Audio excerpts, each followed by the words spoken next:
Hello students. Today we will discuss about future perfect tense.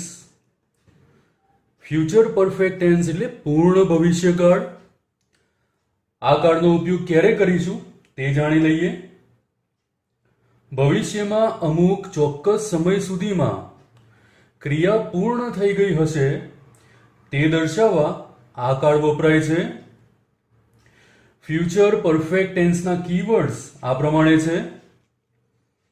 By tomorrow એટલે કે આવતીકાલ સુધીમાં, બાય કમિંગ જુલાઈ એટલે કે આવતા જુલાઈ સુધીમાં, બાય નેક્સ્ટ મંથ આવતા મહિના સુધીમાં, બાય ફોલોઈંગ મંથ એટલે પણ આવતા મહિના સુધીમાં.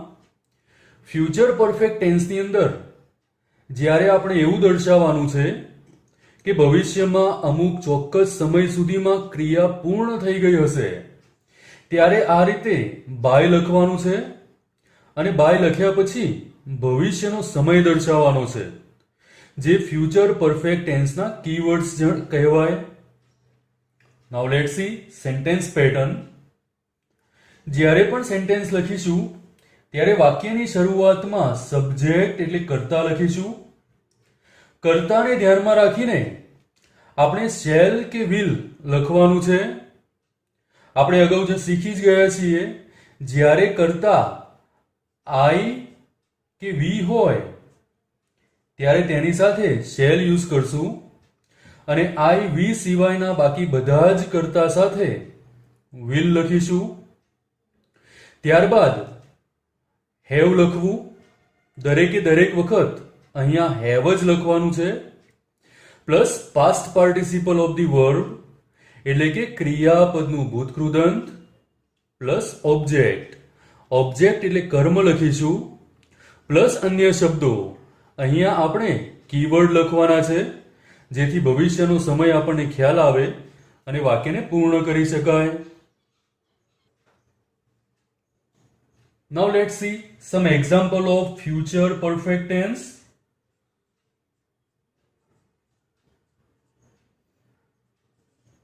સૌપ્રથમ આપણે કર્તા લખીશું. કર્તા તરીકે રીમા લખીએ છીએ. રીમા સાથે વિલ આવશે માટે આપણે વિલ લખીએ. રીમા વિલ દરેકે દરેક વખતે આપણે હેવ જ લખવાનું છે. Reema will have. ક્રિયાપદનું ભૂતકૃદંત લખીશું તો આપણે રીચ્ડ લખીએ છીએ.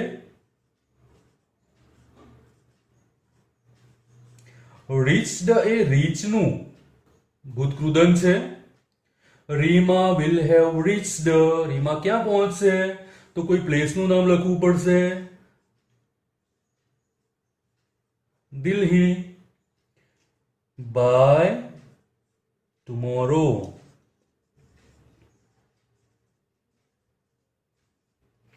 બાય ટુમોરો એટલે આવતીકાલ સુધીમાં. Reema will have reached Delhi by tomorrow એટલે આવતીકાલ સુધીમાં રીમા દિલ્હી પહોંચી જશે. ભવિષ્યમાં આ ક્રિયા એટલે કે આવતીકાલ સુધીમાં રીમાનું દિલ્હી પહોંચવાની જે ક્રિયા છે એ પૂર્ણ થઈ ગઈ હશે તેવું આ વાક્યનો અર્થ થાય છે. બીજું એક સેન્ટેન્સ જોઈશું. હવે કર્તા તરીકે આપણે આઈ લખીએ. આઈ સાથે શું આવશે? શેલ, પછી have.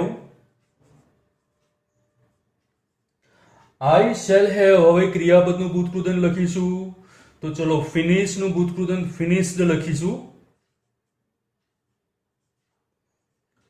I shall have finished my work. હવે કોઈ સમય લખી દઈએ ક્યાં સુધીમાં કામ પૂરી કરશું તો by evening.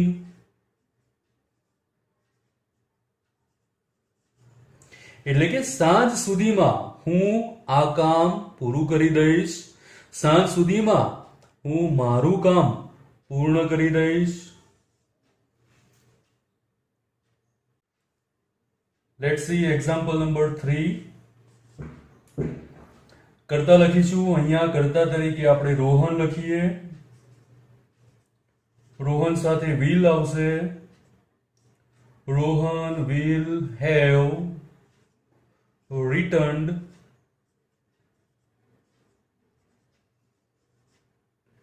you your money by, પછી કોઈ સમયદર્શક શબ્દ લખી દઈશું, by next month.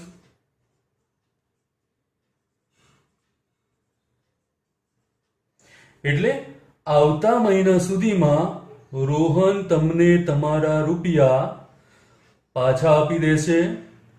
એટલે કે આવતા મહિના સુધીમાં આ ક્રિયા પૂર્ણ થઈ જશે, માટે આપણે will have returned નો ઉપયોગ કર્યો છે. Let's see one more example. અહીંયા કરતા તરીકે આપણે વી લખીએ, વી સાથે શેલ આવશે. We shall have got ક્રિયાપદનું ભૂતકૃદંત the job by coming August. એટલે કે આવતા ઓગસ્ટ મહિના સુધીમાં આપણને નોકરી મળી જશે. એટલે કે ભવિષ્યમાં નોકરી મળવાની ક્રિયા પૂર્ણ થઈ જશે. હવે સ્ટુડન્ટ્સ, ફ્યુચર પરફેક્ટ ટેન્સના એક્ટિવ વોઇસનું પેસિવ કેવી રીતે કરવું તેના વિશે ડિસ્કસ કરીશું. હવે સ્ટુડન્ટ્સ, આપણે પરફેક્ટ ફ્યુચર ટેન્સ એટલે કે પૂર્ણ ભવિષ્યકાળના જે સેન્ટેન્સીસ હોય એનું એક્ટિવમાંથી પેસિવ કેવી રીતે કરવું તેના વિશે સમજીશું. હમણાં જ આપણે એક્ટિવ વોઇસની વાક્યરચના સમજ્યા, જેમાં ક્રિયાપદ આ પ્રમાણે હતું: શેલ કે will plus have plus past participle. પણ જ્યારે એક્ટિવમાંથી પેસિવ કરીશું ત્યારે ક્રિયાપદમાં આ પ્રકારના ચેન્જીસ થશે. ઓબ્જેક્ટ લખવાનું છે, ઓબ્જેક્ટ પછી શેલ કે વિલ લખીશું, ત્યારબાદ હેવ લખીશું, ત્યારબાદ been plus past participle of the verb plus by અને અન્ય શબ્દો. એક્ટિવ અને પેસિવમાં શેલ કે વિલ હેવ કોમન છે, જેમ હોય તેમ જ લખીશું, પણ ખાસ ધ્યાન આપીશું કે શેલ ક્યારે લખવું અને વિલ ક્યારે લખવું. Now let's see some examples. Nitin will have bought. Nitin will have ક્રિયાપદનું ભૂતકૃદંત bought a new car by next month.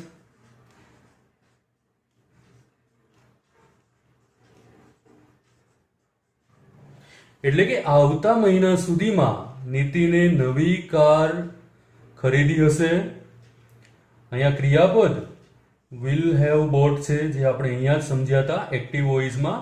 Shell કે વિલ એની સાથે હેવ ક્રિયાપદનું ભૂતકૃદંત આવશે. આ એક્ટિવ વોઇસમાં છે. હવે આ સેન્ટેન્સનું આપણે પેસિવ વોઇસ કરીશું. જ્યારે પણ એક્ટિવમાંથી પેસિવ કરશું ત્યારે સૌથી પહેલા ઓબ્જેક્ટ એટલે કે કર્મ લખવું પડશે. કર્મ શોધવા માટે ક્રિયાપદને શુંથી પ્રશ્ન પૂછવાનો છે, કાં તો પછી કોનેથી પ્રશ્ન પૂછશું એટલે આપણને કર્મ મળશે. આપેલા સેન્ટેન્સમાં બોટ ક્રિયાપદ છે, તો શું ખરીદ્યું? તો આન્સર મળશે અ ન્યૂ કાર. તો કર્મને સૌથી પહેલા લખીશું a new car. A new car જોડે will આવશે, will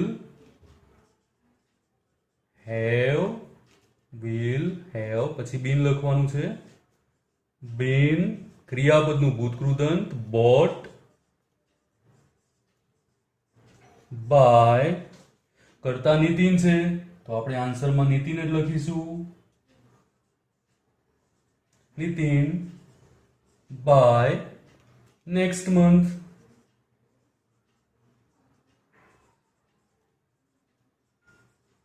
સ્ટુડન્ટ અહીંયા જે બાય છે એ એક્ટિવમાંથી પેસિવ કરવા માટે જે બાય વપરાય છે તે યુઝ કર્યું છે, અને આ બાય નેક્સ્ટ મંથ એ ફ્યુચર પરફેક્ટ ટેન્સ છે, તેનો સમયદર્શક શબ્દ છે.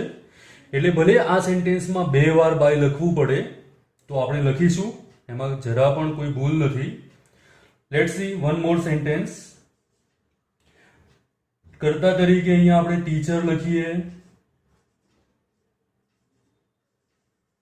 Teacher will have taught functional grammar by next week. એટલે કે આવતા અઠવાડિયા સુધીમાં ટીચરે ફંક્શનલ ગ્રામર શીખવી દીધું હશે. એક્ટિવ વોઇસનું સેન્ટેન્સ છે. આ સેન્ટેન્સને પેસિવમાં લખીશું. ટોટ એટલે શીખવવું. શું શીખવે છે? ફંક્શનલ ગ્રામર તો ઓબ્જેક્ટ છે, જેને પહેલા લખીશું.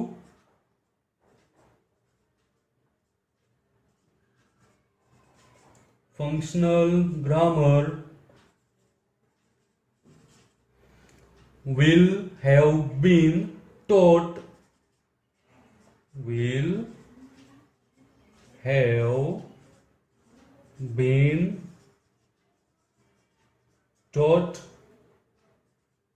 by teacher by સમયદર્શક શબ્દ by next week, તો એમનો એમ લખી દઈશું by next week.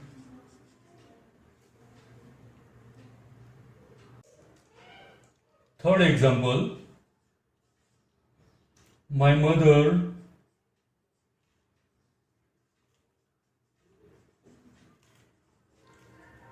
will have cooked good food by evening.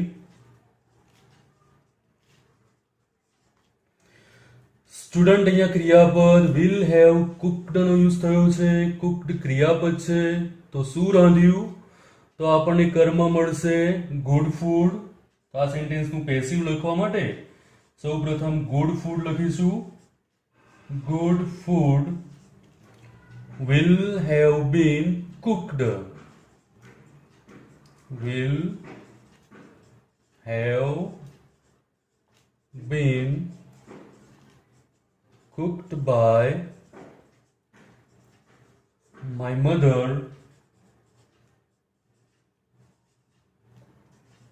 by evening. અહીંયા સેન્ટેન્સને પેસિવ કરવા માટે will have પછી been લખ્યું, been પછી ક્રિયાપદનું ભૂતકૃદંત, ત્યારબાદ by લખી જે પણ કરતા હતો my mother તેણે લખ્યું, અને by evening એ કીવર્ડ છે પરફેક્ટ ફ્યુચર ટેન્સનું, માટે આપણે આનો by evening કરીને વાક્ય પૂર્ણ કરેલ છે. Example 4th. અહીંયા કરતા તરીકે આપણે વી લખીએ. વી જોડે આવશે shall have completed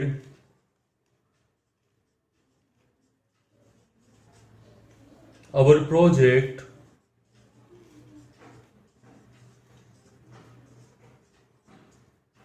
by 2021.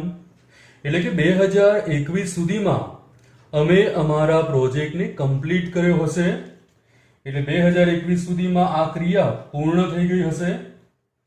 સેન્ટેન્સનું passive કરીશું. કમ્પ્લીટેડ, શું કમ્પ્લીટ કર્યું છે?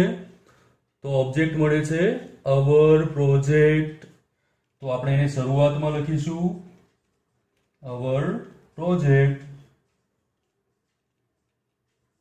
હવે સ્ટુડન્ટ અહીંયા કર્તા વી હતો માટે શેલનો ઉપયોગ થયેલો છે, પણ હવે કર્મ આપણને અવર પ્રોજેક્ટ મળે છે, તો તો અવર પ્રોજેક્ટ સાથે શું લખવું પડશે? વિલ.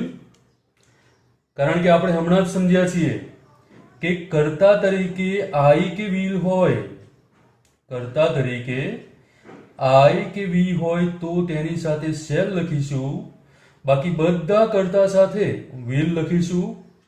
તો જ્યારે આપણને ઓબ્જેક્ટ એટલે કે કર્મ અવર પ્રોજેક્ટ મળે છે માટે અહીંયા વિલ લખીશું. ત્યારબાદ હેવ, પેસિવ કરીએ છીએ માટે બીન,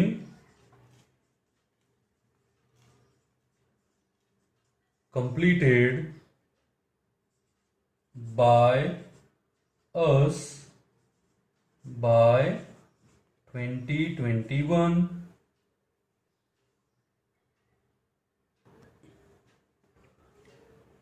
નેક્સ્ટ એક્ઝામ્પલ. અહીંયા કર્તા તરીકે વી છે માટે શેલ લખીશું. We shall have solved 5 question papers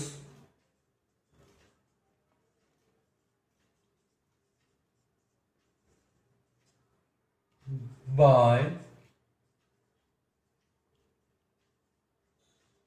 coming month.